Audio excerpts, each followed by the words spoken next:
so excited. Again, my name is BJ. My pronouns are she, her. Jewel, the gym for me will always be the only gym, or Jewel Cadet is going to be our amazing feature for tonight. So Jewel, do you mind coming on camera and gracing us with the latest look?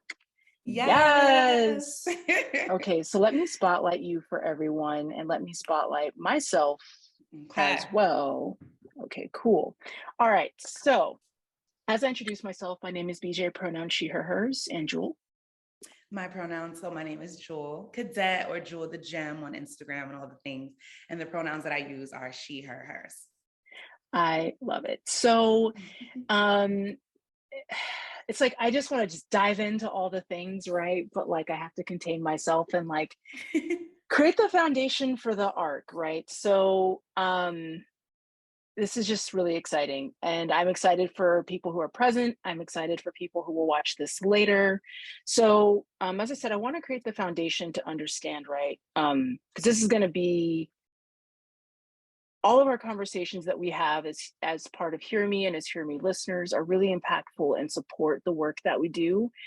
But I can say the few times that I've been a listener on our platform that my experiences in the nonprofit space where we met, have really helped guide me with leading with empathy and changing my mindset. And so I think this will be a really beneficial conversation for everyone else. So Yes. taking just a moment, the foundation to understand where you've come from, to fully realize and understand, like what receiving the love we deserve truly means. So Yeah. can you tell us a little bit more about yourself, just to help create that foundation? Yes. So one, thank you so much, BJ, for having me here and talking about this, because it feels so good to be on this side. I've had a lot of conversations when I was in active abusive relationships. And when you and I met, I was in one of the darkest moments of my life. And working for an organization, which I know we'll get to this a little bit later, but this is the context, working for an organization where I was helping domestic violence survivors while I was going to work every day with bruises and having to support people and put on the smile and be that empowerment person when I myself was struggling was really difficult. So to have this conversation and to be on this side is just such a gift. So I'm so many things. I'm a community organizer. I'm an activist. I'm a rapper. I'm an entertainer. I'm a host. I'm a healer. I'm an educator. A lot of people don't know this, but I'm a classically trained educator. So I went to school for education, and I actually was a preschool teacher. So yeah, that's from then to now. So yeah, I do so many things, and ever since I was a child, I always knew that I wanted to not have that one thing, because I knew that I was multi-talented. I knew that I was multifaceted. And I knew that when I got to be in my older years, I wanted to look back and say, these are all the amazing things that I've done. So those are some of the things about me. I guess in the context of what you said around empathy, and I'll say that in terms of being an empath and being a community organizer, one thing that for myself is, even if I wasn't able to stand up for my own self, I always felt it was important to advocate for others.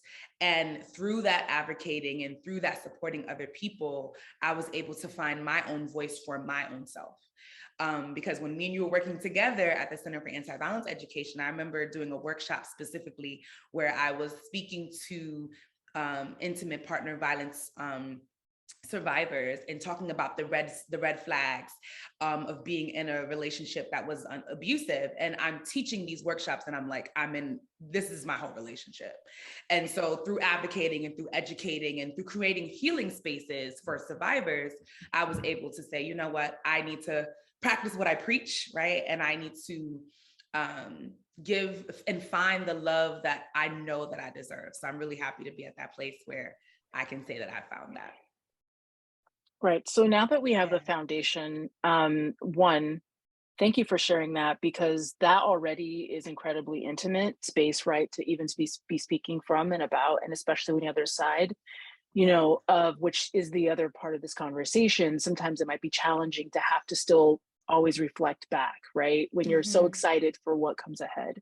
Mm-hmm. And so to anyone who's watching this right now, like if you're feeling a sense of discomfort or this is triggering for you, you know, check in with yourself, because the intention here is, you know, not to perpetuate or to traumatize or bring further harm, but it's also just to kind of amplify, you know, an experience, and also to encourage and uplift. So that is the intention and space that this is created from, and that's the space that both of us will be speaking from. So just check in with you, honor your feelings and emotions, and if this is like a Mm-hmm. moment where maybe it's not the best for you, this video will be available for you to review later. So just putting that out there before we move any further.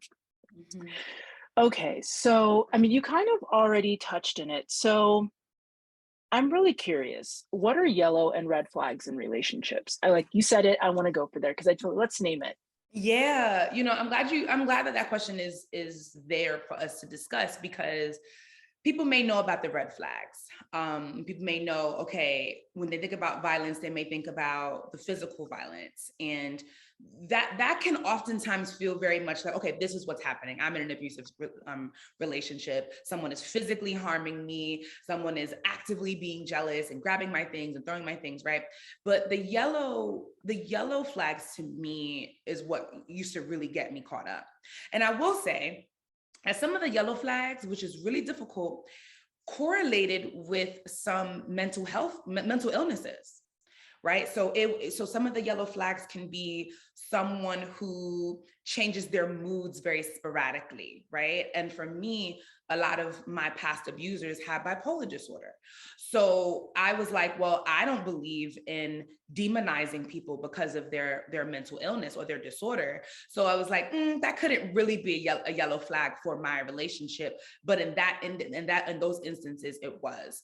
So the yellow flags is like feeling like you have to walk on eggshells. You don't want to make that person upset because when they do get upset, you don't know what they're going to do. So I remember instances, and like I said, I'll share some stories to give context, because when I was in these abusive relationships, I wish I would have heard someone say specific examples, and then it can relate to me and I can say, wow, I'm going through that. So I'm going to share some of those. But I remember one specific example where I was dating someone who had bipolar disorder, and when she would be upset or had a hard day at work, she would come home and kind of like pass it out on me, right? And so what I would do, this is the yellow flag, right? Is recognizing within myself how I was tiptoeing around her. Was if I call her throughout the day and I'm like, "How was your day?" And if she's like, "Oh, I had a bad day at work," I immediately, this was the yellow flag of my own self, recognizing like this is a dynamic that wasn't healthy.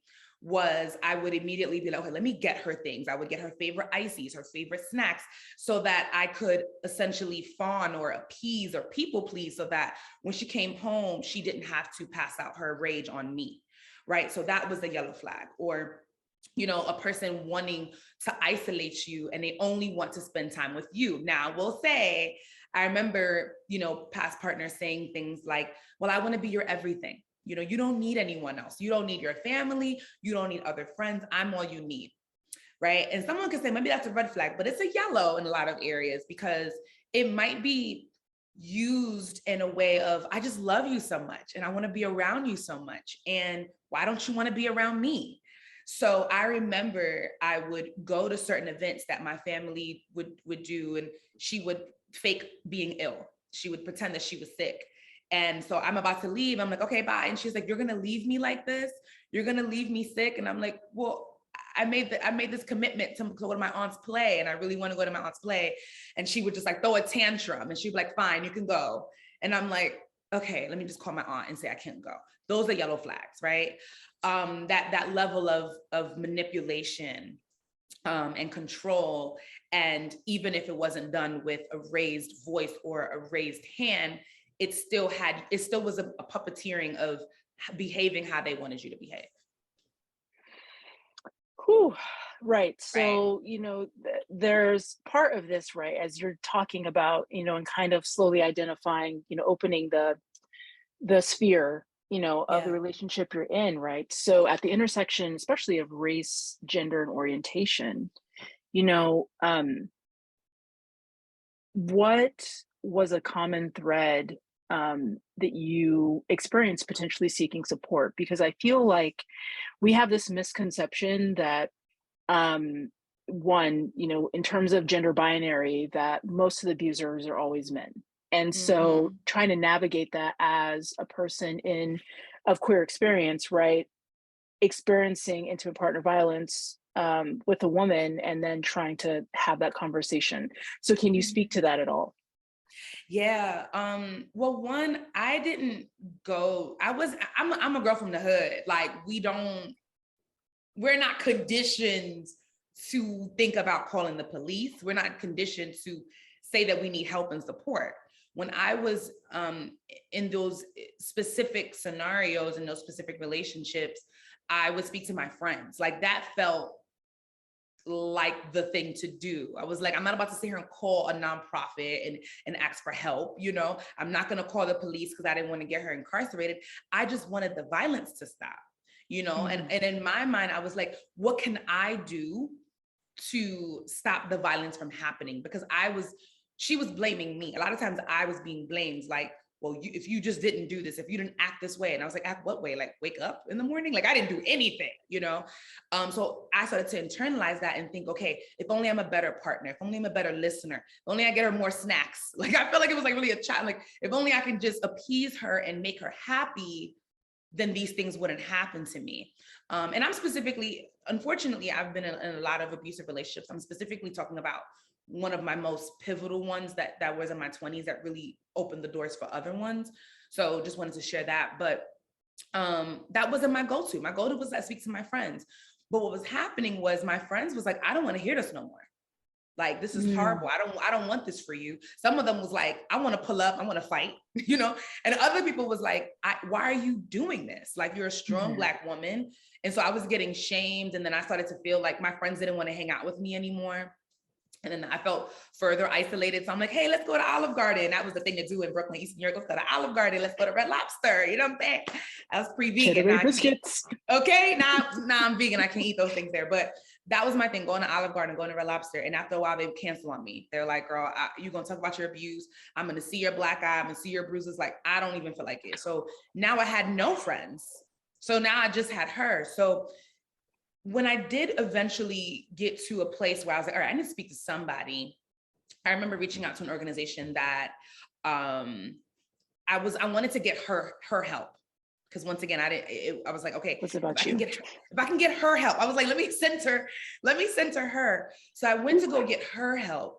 And at the time, this organization was doing support groups for men who were battering their girlfriends and their wives. So it was very binary. And I was like, well, do you have anything for women who batter their girlfriends? And they were like, no. So they had to create a program for her, but she's the only one in it. So she's not getting a support group situation. It was super far. It was in the Bronx. We were in Brooklyn. So we had to travel 2.5 hours. So eventually she's like, Jewel, I don't want to do this no more.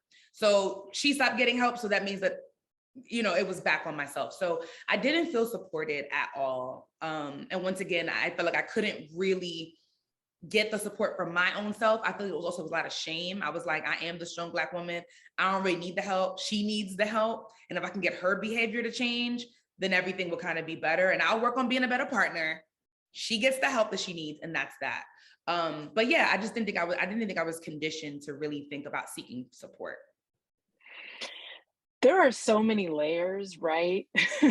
Because I will circle back to the idea or framework, right? Like, it's not me that needs to change it all. It's like this person, and if they do this, and everything else will be better. But like, also, what Mm-hmm. does that mean for our own, internal work? And so, Yeah.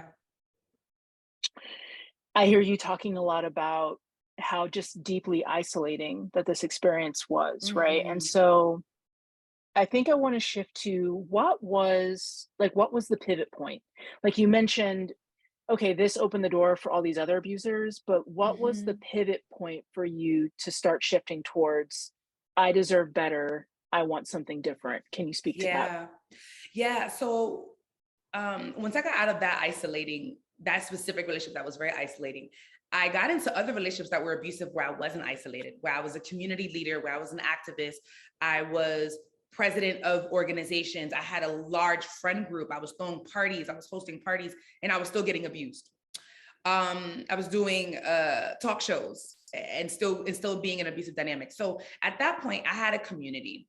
So what really shifted was me sharing my story online, with me sharing my story with a community of people, and having people say, how can we support you? What do you need to do? And I remember specifically a viral moment that had happened like in 2020. I mean, I had a couple of viral moments in 2020, but a specific one where I shared that there was a Black trans man who was very popular in the queer community. And I, revealed and told people how I was sexually assaulted in that relationship. And the support, the overwhelming level of support, people who shared that story, and he was deplatformed, gone to the face of this earth. I don't even know where he's at anymore. And it really showed me that the power of community and the power of, people who care about you, what they're willing to do to make sure that harm doesn't happen to you anymore. That was really important to me. Other instances where, I went live on Instagram, I think it was like 2019, where that also happened, and people shared that, they gave support. You helped me with being like, hey, you should do a community support for therapy.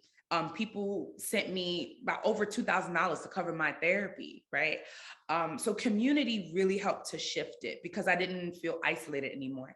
And I felt that in that particular relationship that I was mentioning before, no one knew what was going on. I was living with my mom at the time. I would come home, my mother would see bruises, I would lie, and I would say, sorry to my students, but I would be like, the kids were biting me, or the kids threw blocks at me, or things like that. I was blaming it on the work environment as a preschool teacher, when in actuality, it was my partner who was doing all those physical things to my body and things like that. So I said, never again will I keep that to myself. I'm going to share it with people. I'm going to let survivors know that you have a voice. And you would think that people would be like, I'm not going to abuse someone who has a whole platform, but that really didn't stop them. And me knowing that I had that community of support behind me really helped to pivot and shift, because that support, that people who was like, no, you deserve better, for real. People who I did not know. Support internationally. People from other countries were messaging me, really opened my eyes. So, I love hearing, because there's two parts to kind of where I want to go. And I feel like, you said early on, right? Like, people kind of equate abuse to just being physical. Mm-hmm. And so can you speak to the different forms that abuse can take, whether it's from your own expertise and knowledge, right, in the nonprofit sector, or things that, you've experienced? And it doesn't need to be like, I want you to lay everything out, in this way for us, but just because I think, that speaking to yellow flags, people don't understand potentially financial abuse. People don't understand at the intersection of the LGBTQI sphere, right? The mistreatment that, for example, trans people might face with, whether that's housing, that's outing, that's, controlling someone's, testosterone, or, whatever they're. So I want to expand abuse, because I feel like people need a broader understanding that it's not just physical. Yes, for sure. I'll say that the way that it shows up specifically in the queer and trans community are some of the examples that you've said. So specifically when I think about for trans folks, let me start with that. In dynamics where there's abuse within a relationship, where there's two trans people or there's one person who's trans, there can be things like, well, if you do not do this thing that I want you to do, I will, they'll hide your hormones. Or if they get upset with you, they'll dead name you. And if folks who don't know what dead naming is, that is referring to you and using the name that you were assigned at birth versus the name that you identify with now. They will misgender you. And, when they're upset with you and using that power and control, they will threaten to out you. So if you are not out, you didn't disclose to your coworkers, you didn't disclose to your family and friends that you're trans, they will say, well, if you don't do this thing, or if you go out with your friends tonight, then I'm going to let them know who you are, right? So that happens a lot. That also within the queer community too, when we think about financial abuse, if there are dynamics where a lot of folks have had to leave their homes, whether being kicked out, forcibly removed, or just being like, this home is no longer affirming for me. And I worked with a lot of youth who experience houselessness. And that financial dependency can be really, really rough too. So you have that partner who is more of the financial breadwinner, and they'll say, well, if you don't have sex with me tonight, or if you don't engage in this type of sexual behavior tonight, then you won't be able to sleep here tonight, or you won't be able to have money for you to get your hair done or your nails done. And for these things, you might be like, oh, hair and nails, but that's affirming for your gender identity. It's affirming for your representation as a femme person or a mass person, right? Or you won't get your hair cut, you won't get whatever. And so using the power and control to puppeteer you will oftentimes make it so that the person who is in less of a financially stable situation will stay a lot longer, because you're like, I need somewhere to sleep. I need something to eat tonight. So these dynamics exist in the queer and trans community in so many ways. And we know that abuse is wrong, and regardless of what relationships you're in. However, working with a lot of queer folks, and I, being a queer folk myself, and working with a lot of trans folks and non-binary folks, recognizing the many ways that violence shows up and how gender and sexuality is used to weaponize is really, really harmful. I also will talk about spiritual abuse as well. So for spiritual abuse, they, things like, so I know for myself, I practice African traditional religions. So I believe very much in honoring and venerating your ancestors. I did grow up Catholic, but that's not something that I adhere to anymore. You didn't know that, BJ? I didn't know that. Oh, I was a devout Catholic. Okay, I did my communion at 8. I did my communion at 8. Fun fact, I had a whole white dress and a veil. And I remember telling my mother, I was like, am I marrying Jesus? I was like, I'm too young. And she was like, you're not marrying Jesus. So I had my communion, my confirmation, the whole 9, like devout Catholic. But that's not something that I adhere to anymore. And I think that when you practice different religions, and this is something that I've experienced, where people will say, oh, well, this is your religion, or this is, and just shunning that and making it seem like it's less than, and making it seem like it's demonic. And you're explaining to them, to me, I understand if you might or firsthand think that it's demonic, but once I'm explaining it to you and you're just so dead set on like, well, you're going to go to hell and you're going to do this, and that's shaming my religion, there is or thinking that your religion is better than mine, that becomes a form of spiritual abuse as well. I will also mention to the financial abuse that I personally experienced, where I remember dating a person who was non-binary, and they were like, look, you as a cisgender person, you as a person who's making more money, you should pay the phone bill. And I was like, but I don't want to pay the phone bill. Like, now, fun fact, not so fun, but they actually were cheating for 2.5 years out of the 3 we were together. So I was paying for the phone bill for them to talk to other people. Horrible. But I was like, but they use their gender. I know they use their gender identity. They use my making more money to say, well, this is your role. This is your duty. And I was like, well, I don't want to. And they was like, well, you have to, because in order to be in this relationship, we need to even the level of the playing field. So I literally paid for this cell phone bill for years. And even after we broke up, I paid the cell phone bill, because it was still this like, so you're going to leave me as a non-binary person without a phone? How could you do that? So just using that piece to do that as well. And the last piece that I'll say that people don't think about as much in intimate partner relationships is sexual abuse. Just because you're in a relationship with someone does not mean that your body belongs to them. You have the right to say no to sex. You have the right to say no to certain sexual activities. And when I shared with you in 2020, when I spoke out about violence that happened to me, I was dating someone who I explained very early on that I did not want to have a certain type of sexual interaction. And they forced that upon me. And, and I remember that instance in freezing, that fight, flight, freeze, or fawn. I remember freezing and having this moment of like, regressing and being like, is this Mm. really happening to someone who says that they love me? Like I said no, and I just completely disassociated and like left my body. I just became frozen and just, and I just remember telling friends after, and they were like, well, that was abuse because you said no, they kept going, like that wasn't okay. And just recognizing that even if you're in a relationship, you have the agency and you have bodily autonomy to say no and to have that no be listened to and adhered to. Ooh, I feel like you like dropped the list on us with examples and then Mhm. some. And also I can imagine, right, that the list is even longer. Oh yeah. Um, but there's like a pivot point for me that like I am thinking about I want to bridge the gap, right? Because this is a lot and we could spend a lot of time here, and that's not the entire focus of why we're here. So, Mhm. something you said to me that resonates that I think is important is that you were reaching out to friends, and then they reached a point, right, where they were clear on what was happening to you, but they just didn't want to hear about it. Yeah.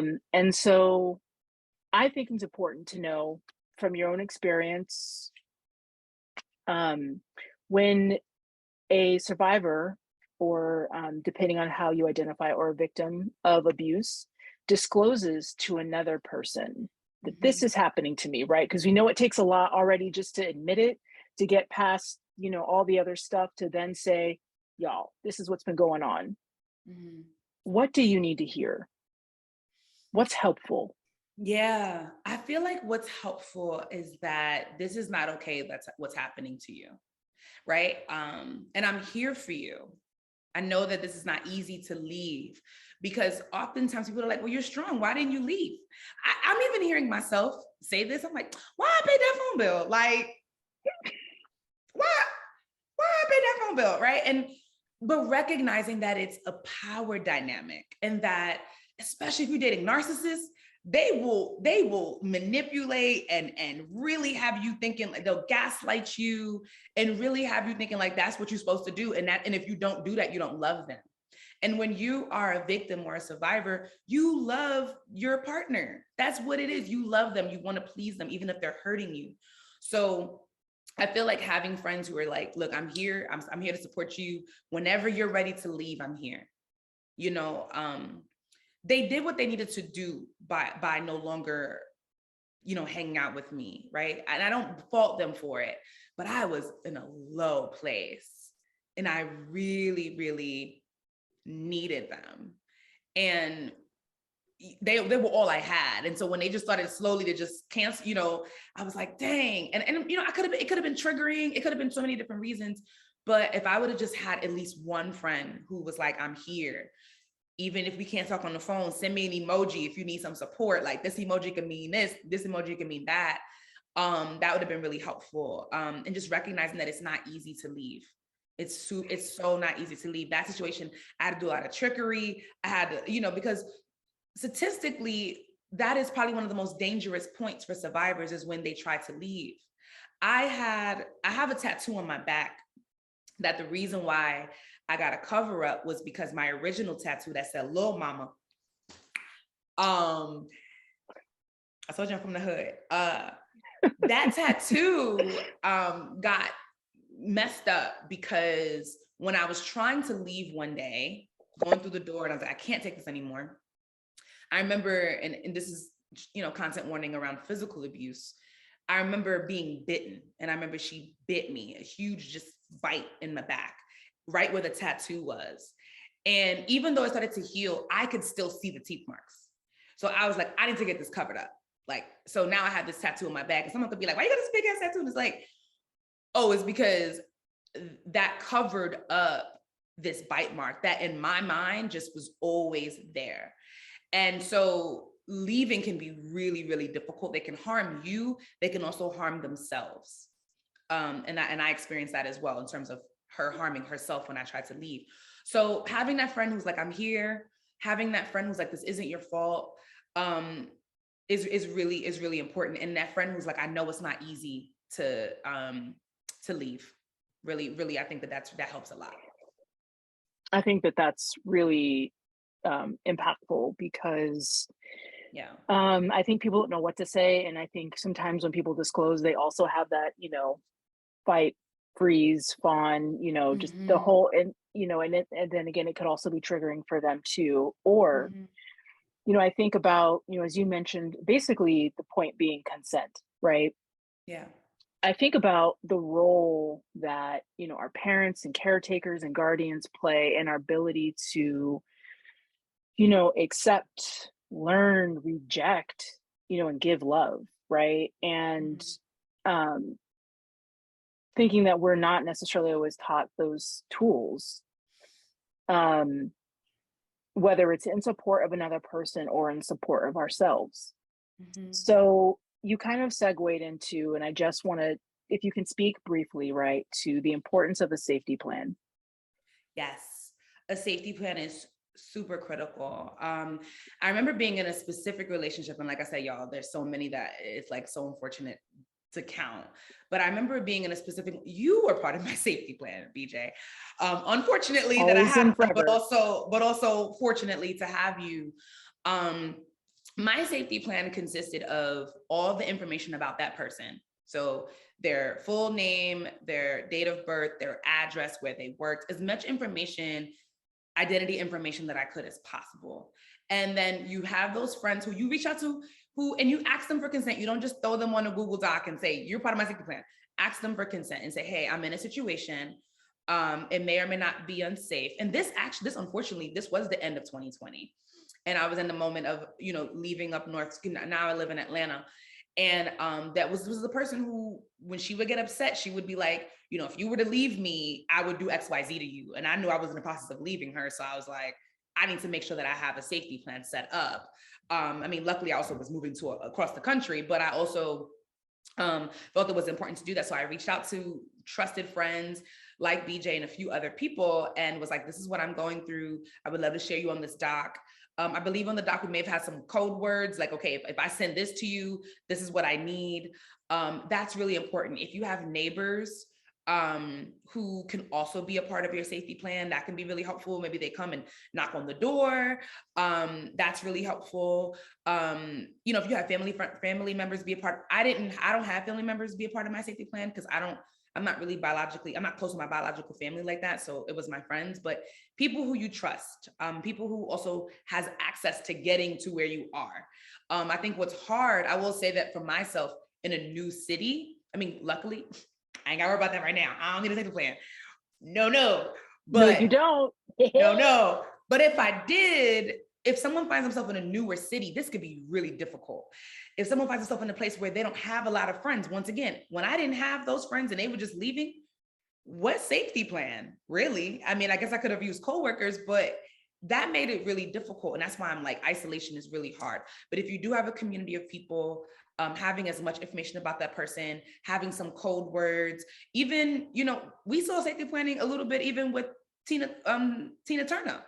You know what I'm saying? Like having a little bag packed, knowing that if it's time for you to leave, where can you go? I will say that I remember having one instance where there was a place where when I was getting physically abused and it became to be too much, I would leave out, and it was a particular school that I would hide behind because I just knew like, okay, I'm gonna go here, I'm gonna hide behind here. She wouldn't find me. These are all places where it's just kind of like know your environment. And even if it's not a safety plan where with people, but a corner store that you can just go to, or a gas station where you can go to where you can kind of hide out a little bit and be safe for that moment. Thank you for that because I feel like I'm so ready to talk about the other side. But I Yes. also want to give people that framework because the listeners might be engaging someone who are in your situation or similar. Mm-hmm. And so having a deeper understanding of the affirmation, the empathy, talking about a safety plan, asking Mm-hmm. those kinds of questions, or even if there's space in terms of like, just letting them know that their support, this is all really Right. helpful. Mm-hmm. And so on that note, um, Jewel, what are green flags in relationships? Green flags. Come on. Green flags are when you are listened to and you are respected. Green flags are when you're able to have healthy conflict. Like me and my fiance, I'm gonna say Desiree because y'all need to know her name. Me and my fiance Desiree, like we always pride ourselves on like we don't argue. We've never had an argument. Like we speak to each other with respect. We can have opposing views, we can have different views, but we speak to each other with respect. We hear each other's perspective. We always take accountability at the end. We're like, you know, I'm sorry if that hurt your feelings. You know, like we take accountability right then. We don't wait until it gets really bad and then we come back and revisit. We recognize if there's harm in the moment, we address it in the moment. Because conflict is real, but arguments doesn't have to be a thing. And that's a green flag to me, is respectful, transparent, honest communication. A green flag is when y'all able to have your own separate lives. You know, I am in a newer city, so she's all I mainly hang out with, but not because she forces that on me. She actually is like, yeah, I want you to go out. I want you to have friends, right? It's just that I'm in the South and I'm just like, it's a little different out here. But we have our separate lives, you know, like we're so blessed to like be in a home right now where we have our separate spaces, where I can just go into my room and my separate room, and I pray and I meditate, or I take a nap in there, or, you know, whatever. And she's not timing me like, you've been away from me for too long. Like none of that. It's respecting, like I said, we have different, you know, we're an interfaith couple. You know, she's Christian, I practice African traditional religions, and we respect each other's religions. You know what I mean? And that's a green flag. She's interested. She wants to hear more. She's like, so when you do that, what does that mean? Okay, so yesterday was the full moon, and I was like, oh, I want to like listen to some affirmations. She's like, oh, I want to listen to. I'm like, great, you know. So just being seen and affirmed, and every day, like she doesn't even understand it, but like I get so emotional because when your whole relationship is a green flag and you've just known red flags and yellow flags, it is healing. And so she don't understand it. She don't understand like what she's done for my life. But every day I'm just so grateful for her, because when you can go through and you can smile when you think about your partner, and you can smile about how your partner makes you feel, you get emotional because you're in love. That is life-changing. That is life-changing. And that type of love is healing. She's healing my inner child, you know, like we play, we have fun with each other, we have game nights. And how she came into my life, I know someone mentioned about God gave you a blessing, is because I prayed for her.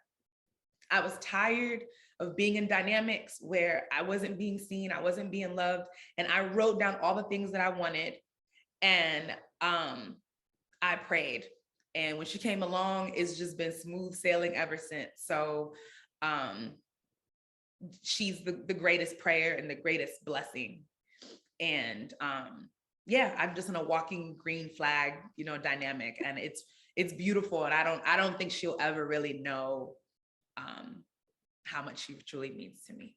So, yeah. Whew, come on, because you know I've known you for a while, right? And so I've seen you Yeah. through many different relationships, and so you know you spoke to a lot of things that were green flags. But as someone who cares about you, green flags, you know, and shifting to a support role, into a friend, you know, it's been a tremendous green flag to see you loved out loud. You know, one of the things I love about you, right, is that Jewel, with whatever color hair, it's changing like every other week. You know, you are vibrant, you are full of color. Yeah. And you should be celebrated for that, right? Because you're amazing. Yeah. Like one thing we didn't talk about was the Sunday Survivor series you created that, you know, affirmed and supported the healing of I mean, like you've just done so much. And so seeing you be affirmed, loved, held, amplified, and supported in all your endeavors for that is a huge green flag, right? As someone who cares about you. And I feel like what you're saying is so important, because people who are in abusive situations need to understand that there is light, there is love, there is joy on the other side of all these things. So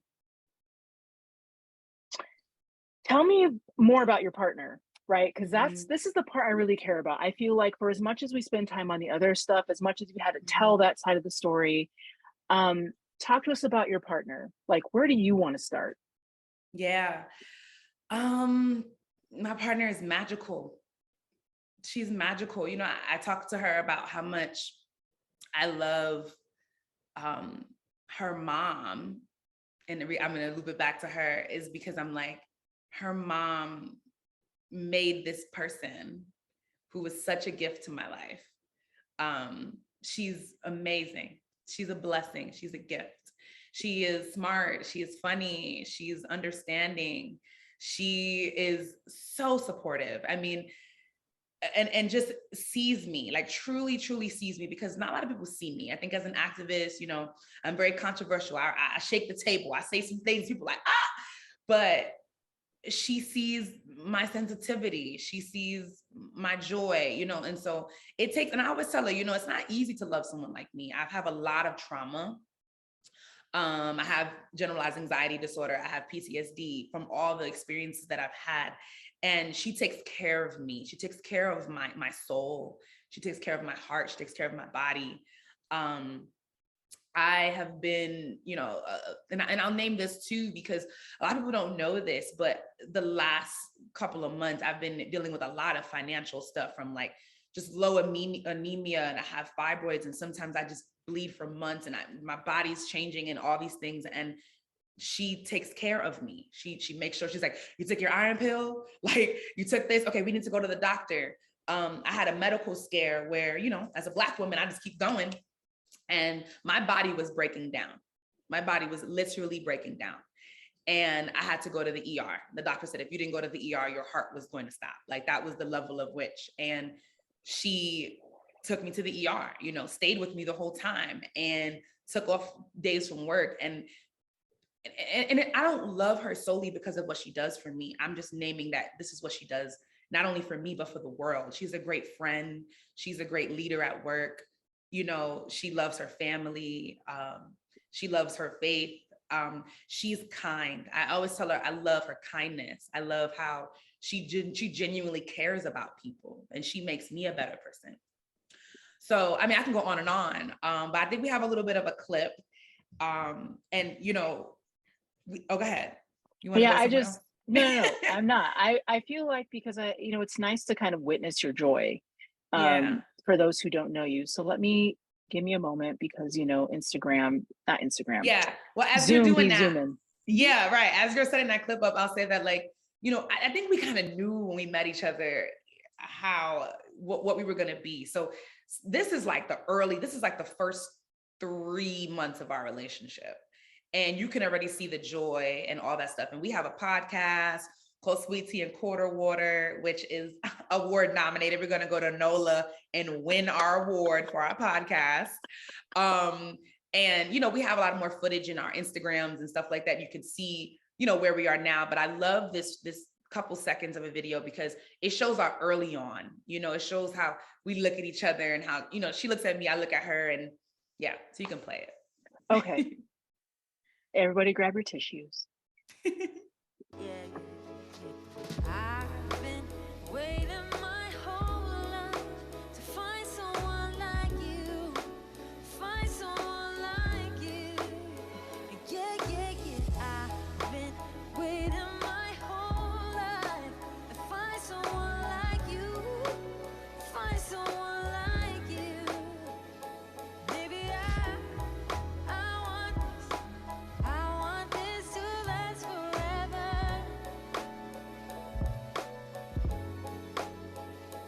Maybe I want this.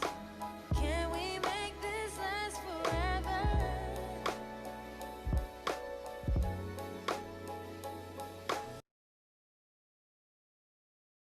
Yeah. I love that. And Yeah. so it's really it's really powerful to witness. And like, you know, I follow you on Instagram and I see these things, but I feel like seeing it again in this space and in this context is a gift. Especially, you know, as queer people, you know, we don't always get to see healthy examples of people who love each other, right? So you're saying this is like 3 months deep. So Yeah. where are we at now? How long you been together? What's the new tea? Well, Come on. So 9 months after knowing each other, we got engaged. Come on. So my ring is so fly. So I'm gonna zoom in because it's so fly. It's so gorgeous. Love that. And it's custom and it's beautiful and I love it. But next month we'll make a year. And I want to talk a little bit about the proposal because I know you're gonna drop a link for that. I absolutely am. We always, right, by our second date, we talked about, like I said, we knew early on, okay? Like we knew early on. And, I always say that like, we were kind of like interviewing each other in the beginning. We're both Virgos. Should have said that. That's important. And if you don't know about Virgos, find out about Virgos. And we literally have the same zodiac sign. And and also I'm 5 years older than her. And I'm going to name this because sometimes I get sad. And I remember telling her one time, I was like, I'm so sad because I wish I met you sooner. I'm so sad that I don't have more time with you. Like the type of love I have with Desiree, I'm like, I wish I met her at 16. Like I wish, well, no, that wouldn't have been wrong because she would have been 11. Okay. So let's bring it back. Let's bring it back. Let's bring it back. But just wish I met her sooner. Let me just leave her at that. Wish I met her sooner because I'm like, I want this for like, I'm like, why, like, oh, it took me at 33 to find her. Like, no, I want more time. I want another lifetime.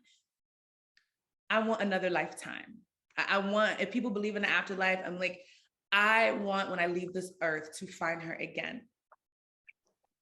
I want more. I want more time. And so, what was your question? I just asked where y'all were at now. Oh, where we at now? Yes. You're married. So you're getting yes. married. So when we talked about being together and getting married and things like that, and I remember even just like when it was actually happening and how beautiful it was, and the proposal. Really, y'all should really, that would be the best 30 minutes of your life on YouTube when you see this. She bought us a house. And now I'm going to name this because someone could be like, oh, that's so great. Like to get a house and get proposed to on the same day. But I've had housing insecurity. My mother kicked me out the house when I was 28 years old and I had $4 in my bank account. I had to then go back to an abusive relationship so that I could live. Like I was trying to leave that person and I had to go back because I didn't have any place to stay. So when I finally became independent and I was doing my own thing. I was like, never again will I ever, I signed my own leases and I did my own thing. And I was like, never again will I ever be at that place. But I always felt financial instability. I always felt like at any moment, I'm like, what, the lease could be up. Like it never really felt like home. It was just kind of like, I'm here and I got it, So what she gave me was security. What she gave me was stability. What she gave me was a home. And it's, yes, it's dope. It's 3th floor, like we need walkie-talkies to interact in here. Okay. We like, hello, what floor you want? Okay. It's beautiful. Right. But I also was like, I feel safe. I don't have to, I grew up in the hood, that hyper vigilance around growing up in the hood and feeling unsafe. We're in a safe neighborhood in Atlanta. We're in a gated community. There's Black folks everywhere. There's a group me where everybody's like, who about to do the nails? It's so everything that I've wanted, everything that I've needed. And every day I'm so grateful for that she not only committed to being like, I want to be with you forever, but I also want us to have this home together that we get to paint and we get to furnish together. And, it's so beautiful. So it's such a gift. So yeah, feel free to, watch that love documentary that she created because she definitely had us house hunting and she already bought the house 2 months before the proposal and had me over here in Atlanta looking at all these houses that was subpar. And the whole time she had already closed on a home. So it just means so much as someone who experienced housing insecurity and houselessness and not having a place to have my mail and having my things in a storage to now, having a whole room just for my clothes is incredibly beautiful and healing. And I just, every day I'm like, how can I love her more? What can I do for her? It's a little bit of like, I will say this, being on the other side, I know it's my survivorness and I know we're also at time, is I'm like, we got time. I know, we got at least 8 more minutes. I'm like, I know that I'm worthy. I know that I'm worthy. I know that I deserve this love. I know that I prayed for this. right? I know that. And there's a part in me that's like deep in the back that I have to work on every day as a result of abuse and trauma. That's like, will she change her mind? Will you know what I mean? Like, will she just one day just get up and like be upset? And I'm like, oh, like what, and it's nothing to do with her. She shows me none of that, none of it. It's my own trauma. It's my history. There's no way that I can go through 10 years of abusive relationships and not have a little bit of that. So that's that difference between victim and survivor, right? Because survivor has this mode of like, I've lived it, I'm on the other side, yes, but there's still that victimizing self of myself that's like, am I worthy? Like, she comes home and I love to clean the house and do the things because I'm like, oh my God, I want her to have laundry that smells good. I want her to like go in the kitchen that feels clean. Like, that's because I want to. And there's that little piece that's, like I said, it's a trauma, nothing to do with her. That's like, I need to also like let her know that I'm worthy. I'm like, I love to twerk. I love fishnets. I love all that. I'm like, I hope she doesn't think I'm too ratchet. I hope she doesn't, try to, you know what I mean? Like, I hope. And every day she shows me that it's not true. She co-writes my music. She helps me pick up my outfit. She affirms my hair. She helped me press on my nails. Like, every day she helps to heal and quiet that voice that's like, are you worthy? Will she change her mind? Every day she puts it on mute. Every day. And I'm so grateful for her because she don't even know she's doing that. But every time that we have conversation, every time she looks at me in awe, or every time she's like, wow, I'm so proud of you, she silences that part that's like, she's gonna leave, or I'm not worthy of this kind of love. So just want to say that it also is also difficulty too, internally. And that's like, I'm gonna have a therapist because my therapist will get me together. My therapist is like, you're not in that dynamic no more. You are safe. My spiritual team, when I get my tarot readings and when I get my divinations, they're like, no, take a breath. That's why I meditate. You know what I'm saying? Like, there's forever work. And the last thing that I'll say before you go again is, that's why accountability and people who cause harm, they have to get accountability, because those dynamics, whether someone abused me for 3 years or abused me for 6 months, it lives with me every day. And every day I have to quiet those demons. And every day I have to slay those demons. And every day I have to say, no, I deserve it. Every day, I was in relationships where people had said, your aesthetic gives me anxiety. Your hair color gives me anxiety. I don't post you because your aesthetic is too much. I'm not dating you because you're too radical. So to be in a dynamic where my hair color is like, come on, yes. You know what I mean? Like, and I come down the stairs, she's like, wow, it looks so beautiful. You know what I mean? I'm like, wow, that it's an affirmation. And when I go to therapy, it's a reminder. She always tells me like, look how far you've come. Look how you were able to manifest and pray for the person that you always deserved. Look at that. So yeah, I'm just so grateful. To be on this side. I mean, I'm glad that you're on the other side too, right? And I feel like a lot of what I hear is the work you've done to heal yourself and the work you still continue to do to heal yourself, and the ways in which that your partner supports your healing. And that it's not just an overnight thing, but the affirmation of continually understanding that you are worthy, you deserve love, all those things. Like, it's happening in real time. Like, I feel like many of us, in the HearMe app, right, we go on there, we have conversations with people, and I feel like to some extent we don't fully always know the impact of us leading with empathy. But from where I sit, those micro moments that we've, been in conversation and I've been able to try to do my best to support your healing, it's so wonderful to see on, that it's been a journey. And now you're like, I'm in something healthy, loving, feels good, and I'm being affirmed every day. And that is such an amazing gift. So I truly. usually at this point, I'm always like, yo, if you have any questions, put them in the comments. So I'm like reading all these amazing things that people are posting. And if you haven't, please take a look. I love the affirmations for Des. Yeah, that's actually that's actually Desiree's mom. Oh, come So on. that's really exciting.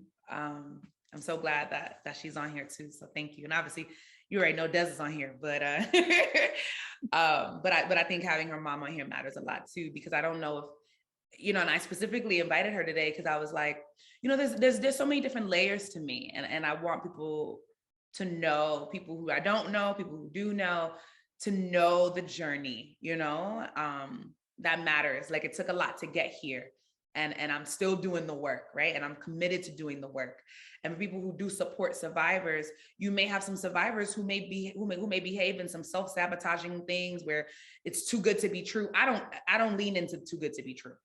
When she does kind things for me, I just say thank you, or I cry, or I get emotional, but I don't like mess it up. You know, I don't sabotage it, because I know every day I'm worthy, I deserve it, I lean in.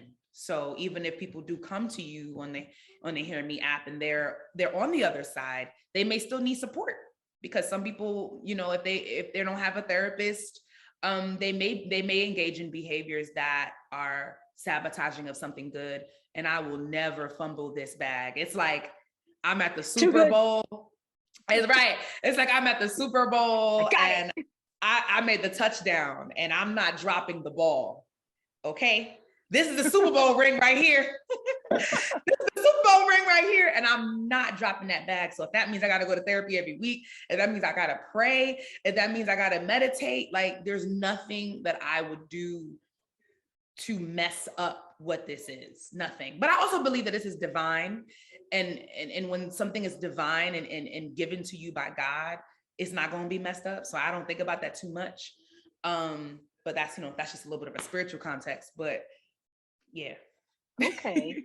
Well, listen, this is a good point to pause, because I feel like we could talk this all day long. I feel like there's another layer of, like, you know, exploring, you know, getting to autonomy, what, you know, it takes, you know, when trauma arises, and like all these other things, you know, in this healthy space.